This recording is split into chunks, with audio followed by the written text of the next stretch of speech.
एठी क्यारम शॉट को देख आमे देखुचे गोटे ब्लैक कॉइन जाउची एवं ब्लू कॉइन टी को धक्का दउची ताहले आमे एठी प्रेडिक्ट करि परिबा कि एही ब्लू कॉइन केउ बेगरे टेक ऑफ हेउची बा गति करूची।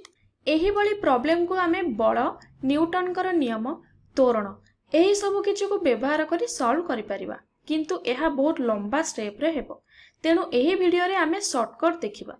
एही शॉर्टकट टी भौतिक विज्ञान रा किछि पावरफुल प्रिंसिपल रो आसीछि जहाको कंजर्वेशन ऑफ मोमेंटम कुआ जाय। ओडिया रे ताको संवेगर संरक्षण बोली कुआ जाय।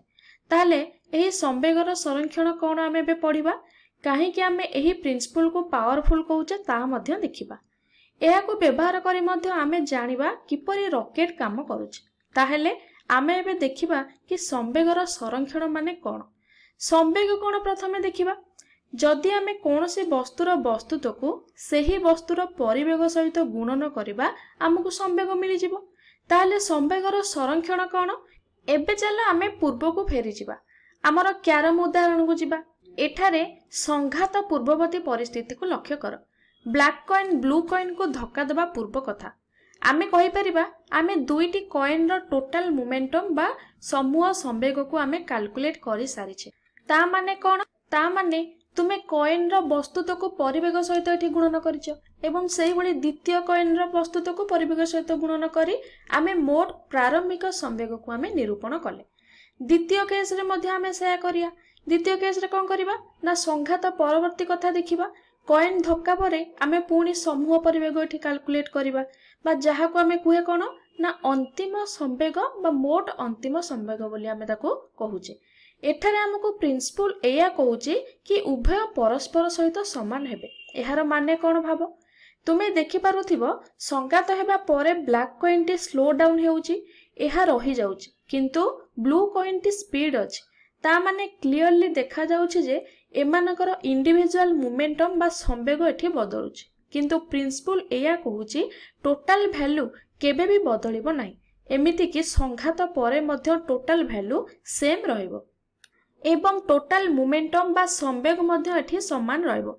तेनु आमे कुहे समूह संवेग बा मोट संवेग संरक्षित होई कि रहिला।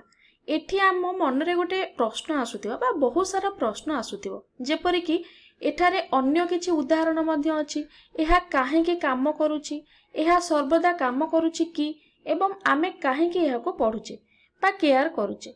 समस्त प्रश्नर उत्तर चलो आमे गोटी गोटी करी देखिबा। प्रथमे आमे एही क्वेश्चन रो आरंभ करिबा कि काहे के आमे एहा को केयर करूचे बा ता विषय रे काहे के आमे एठी पढुचे। एही प्रिंसिपल को आमे संघात ऊपर किछि प्रॉब्लम को बहुत कम समय रे सॉल्व करिया पय सहाय्य करूचे।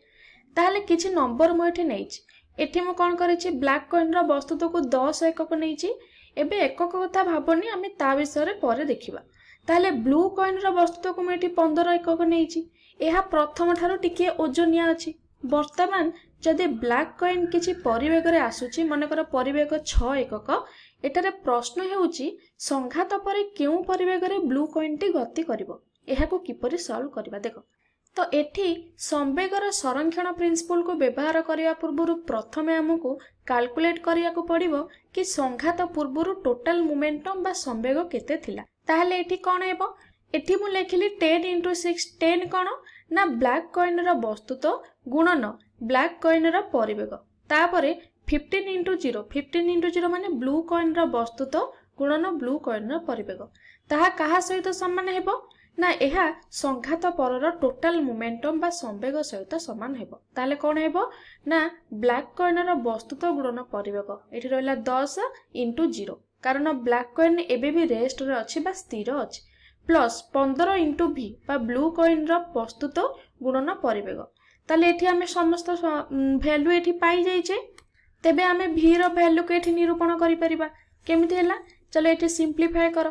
v केते हबो कैलकुलेट करो ना बाम पार्श्व रे केते हबो ना 10 * 6 10 * 6 हबो 60 प्लस 15 * 0 0 हे गला मा टोटल वैल्यू 0 इक्वल टू एठी हे गला 15v तारे v हे जिवो केते ना 4। ताहले हमकु एठी v रो वैल्यू मिली गला केते हैला ना 4 यूनिट। तेनु संघात परे ब्लू कॉइन 4 यूनिट बेगरे गति करिवो। तेनु बहुत कम स्टेप रे देखो हमें या को सॉल्व करि पाइले बा हमकु परिवेग कैलकुलेट हम करि पारिले। जदि एही समीकरण न थांता तेबे हमको बल को त्वरण को एवं किछि न्यूटन कर लॉ को व्यवहार करी याको सॉल्व करिया को पड़ी थांता केते लंबा स्टेप हेई थांता। तेणु एही प्रिंसिपल को आमे व्यवहार करके आराम से सॉल्व करि परिबा। किंतु एही प्रिंसिपल रो किछि कंडीशन अछि, एहा सबु बेले काम करे नाही। ताले आमे चलो सही कंडीशन विषय रे कथा हेबा। एठी मु गोटे बंधुकर उदाहरण टे नेछि, एहा बुझिया पई बहुत सहज हेबो। जेतेबेले आमे बंधुकरू एठी गुली चलाउचे सेतेबेले कोन घटिबो ना गुली चलाइबा परे गुली किछि फॉरवर्ड मोमेंटम बा संवेग धारण करिबो बा एठी किछि ऊर्ध्वमुखी संवेग एठी से धारण करूछ। किंतु संरक्षण नियम रे कुहा जायछि जदि प्रारंभिक मूल्य 0 अटे तेबे अंतिम संवेग मध्य 0 हेबो बा शून्य हेबो।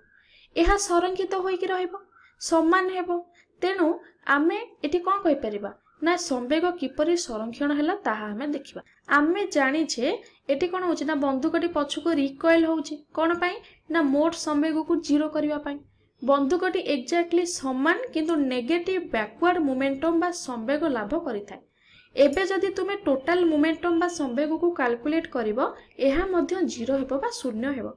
संवेग संरक्षित हैला एवं एहा विषय रे टिके भाबो। जेते गुली चलेबो सेते बैकवर्ड मोमेंटम बा संवेग लाभ हबो बा मु कहि परिबी एठी संवेग बढ़ी चलिबो एवं बंदूकर स्पीड मध्य बढ़िबो। एही परि रॉकेट मध्य काम करिथाय हैला। तो सेमाने गुली को फुटांती नाही, ता परिवर्ते सेमाने किछि गैस को तळ को छाडी थांती किंतु डाउनवर्ड संवेग देई ताको तळ को छाडी थांती बा निम्नमुखी संवेग देई कि ताको तळ को छाडीबे। एवं जेहेतु कंटीन्यूअस रॉकेट रो तळ को गैस छाडुची तेणु रॉकेट किछि बेग लाभ करी संवेग को संरक्षित कर ऊपर को उठुची। एही परि एठी रॉकेट टी काम करूची। वर्तमान आमे किछि उदाहरण देखि सारिले केउठारे एहा काम करूची बोली जानिले। परवर्ती प्रश्न होची काहे कि एहा काम करूची से विषय आमे एठी जानिबा।